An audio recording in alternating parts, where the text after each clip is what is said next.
Hello, welcome to my channel. In my last video, I told you I was going to talk about a few women in the Bible who decided to try to override the man's authority in some way. Two of them tried to basically not only go ahead of the husband, but also try to go over God as well. One of them I mentioned in the last one, which was Eve. So I'm not gonna repeat it here. I already talked about that in the last one.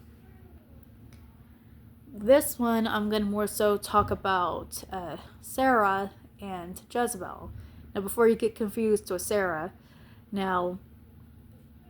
Sarah, for the most part, was very faithful to the Lord, and she was also a very obedient wife. In fact, you can read about that specifically in 1 Peter chapter 3, verse 6.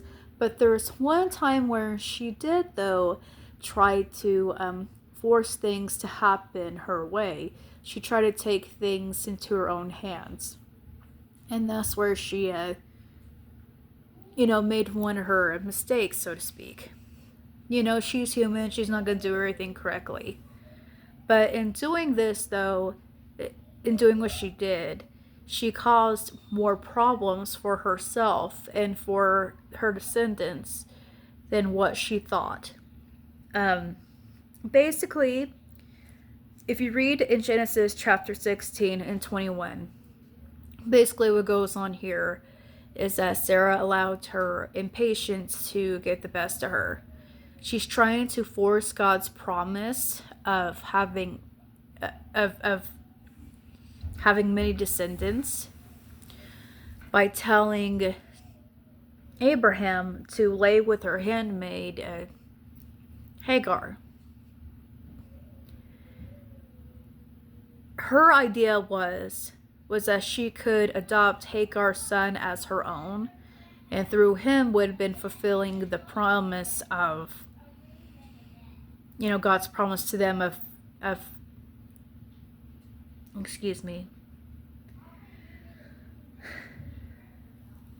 Israel and of, being the ancestors of many nations.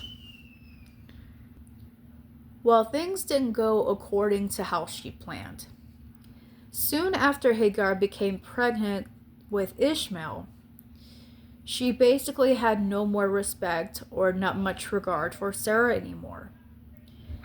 And we don't know what Sarah exactly did to Hagar, but basically it was severe enough for Hagar to want to run away. God sends an angel to tell Hagar to go back to Sarah and to listen to her, but with the promise that he was going to, bless her son Ishmael. Years later, Sarah does conceive a child of her own with Abraham, and she has Isaac. Soon after Isaac was born, Ishmael basically started to pick on and tease Isaac. Sarah then tells Abraham that he needs to force Hagar and Ishmael to leave. And at first, Abraham wasn't too keen on the idea, and it was understandable because we're talking about his firstborn son. But I want to point out here is that God did not tell Abraham to listen to Sarah when it came to laying with Hagar to have Ishmael with her. He only told Abraham to listen to Sarah when it came to telling Hagar and Ishmael to leave. Now, we're not exactly given the reason why in the Bible, but in my personal speculation, before I say the next thing I'm going to say, don't take this as a gospel, pray about it, ask God if I'm right or wrong here. But in my own personal speculation, I think the reason could be, possibly, might be, maybe if Ishmael stayed, it probably could have been another Cain and Abel situation. If you read early on in the book of Genesis, you read about Cain and Abel, and Cain was really jealous of Abel, and he ended up unaliving Abel. If Ishmael would have stayed with Abraham and Sarah with Isaac, Ishmael probably would have ended up doing the same to Isaac. And mind you, Jesus and David was going to come about through the lineage of Isaac and not Ishmael. So maybe in order to protect the lineage, maybe out of form of protection through the promise okay, I'm trying to think how I'm going to word this. To make sure that nothing stops Jesus from coming about, to protect the lineage that Jesus was going to come through. That's maybe the reason why God told Abraham to listen to Sarah in making Hagar and Ishmael leave. Again, that's just my own speculation. Maybe something to pray about. But God does, though, guarantee that he was going to bless Ishmael, because he told Abraham, since Ishmael was his son, he is going to bless oh my goodness, I can't talk today. He was going to bless Ishmael as well.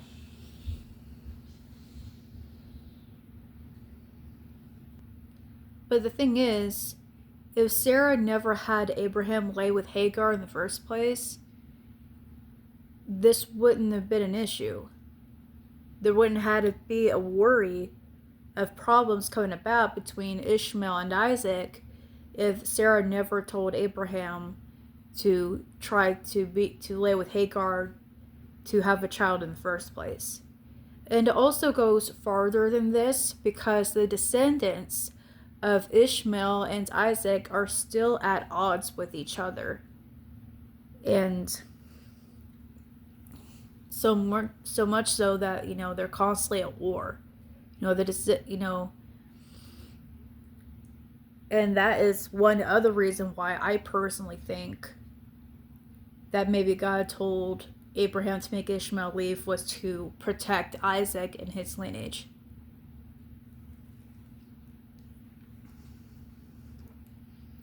But I'm going to go ahead and move on from there and go to Jezebel. Now, before I do, like I said,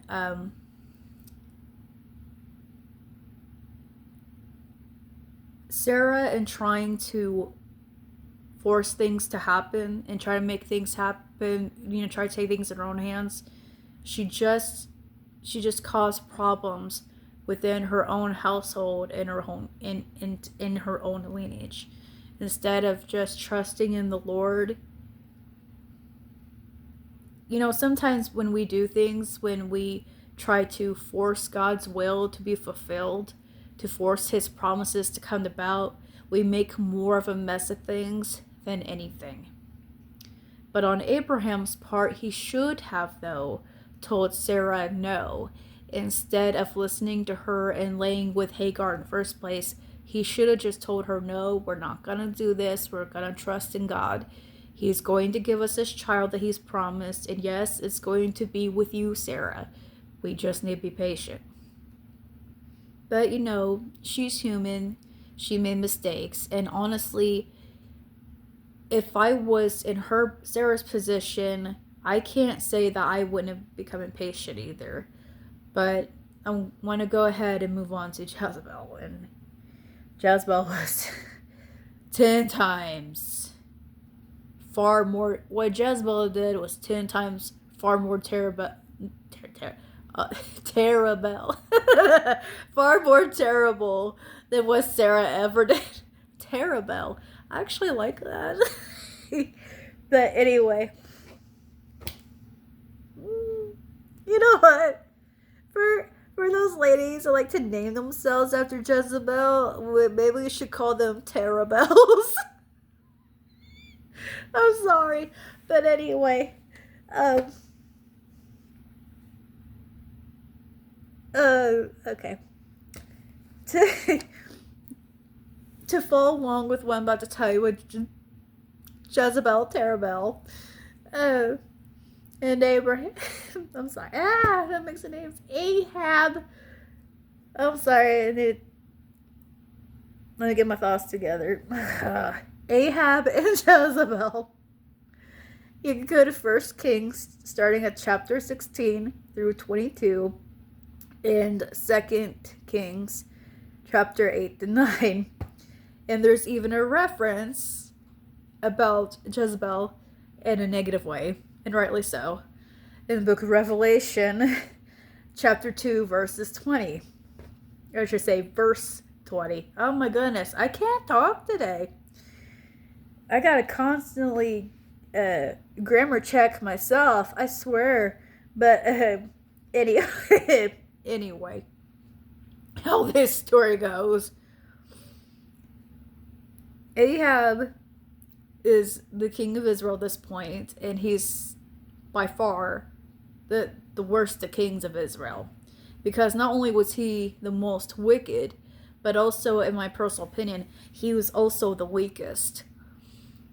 And it wasn't, and him simping to Jezebel is the biggest major, the most major reason why he was the weakest king. I mean, the guy couldn't even handle simple criticism. I mean, if you read all about Ahab, he couldn't even handle a guy simply telling him the truth about, you know. But anyway, Jezebel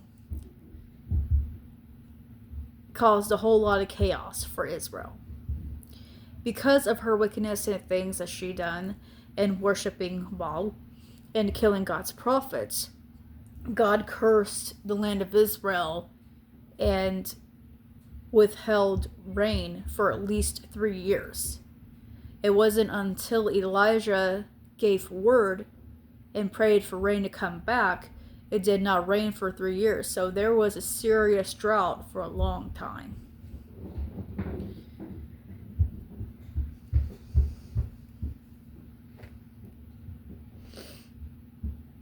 But Jezebel pretty much wore the pants between her and Ahab. She controlled the relationship. She controlled the kingdom. She controlled everything. And because Ahab allowed her to basically be in control over him and everything else, it caused his own demise. He ended up dying in battle.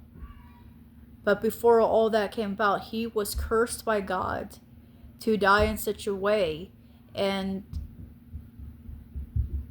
part of the curse was that dogs was going to lick up his blood, which comes to pass. And the whole thing with the dogs is very significant because back then with the kings of Israel, you wanted to be counted as one of the good kings and being buried, you know, and with basically him not even being buried was basically showing that he was not going to be held in high honor in Israel at all.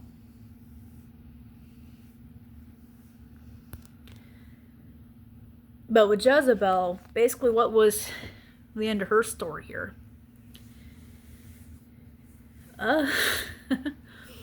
Well, God punishes her too. And he does it through a masculine man named Jehu. Basically what happens here, and again you'll find it in 2 Kings chapter 9. Jehu finds Jezebel. She's standing by a window. And he looks up and asks, "Who's on my side?" He sees 2 other men who are eunuchs standing next to Jezebel. He commands them to throw her out of the window. Needless to say, that's exactly what happens.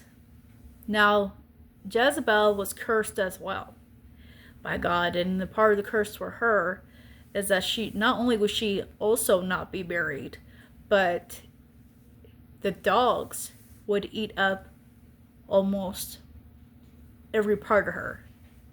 The only things that was left of her, if I remember correctly, was the bones of her hands and her skull. That was all that was left.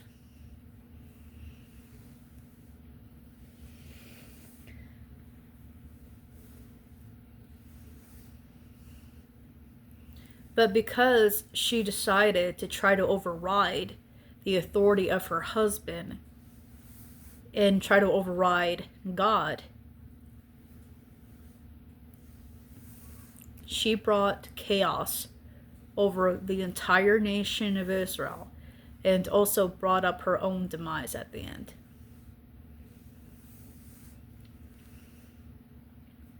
And unfortunately, there are a lot of women who name themselves after Jezebel.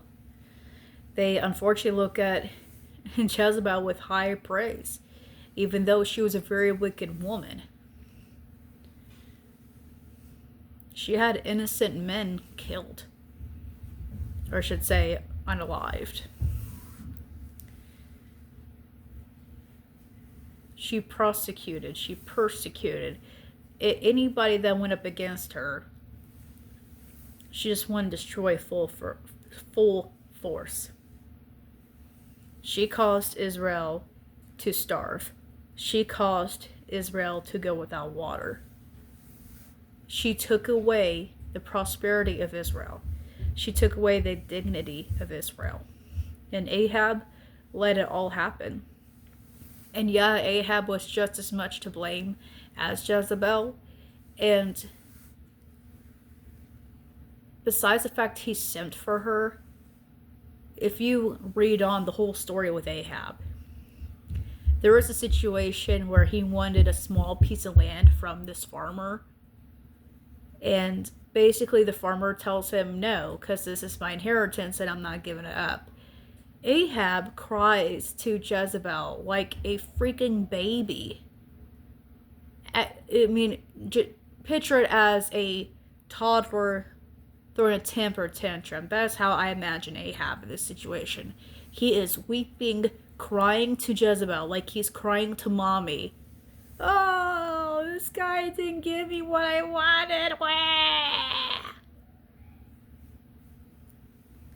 And Jezebel's patting his head like a mom trying to comfort her bratty son. Oh, it's okay, poor baby. Mama's gonna fix it. Jezebel had that poor farmer become unalived.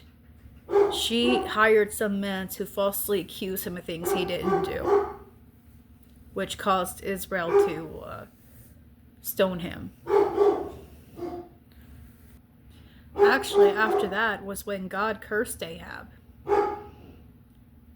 Because he said that as the dogs licked to the blood of the poor farmer, they were going to lick up his blood. And that's exactly what ends up happening.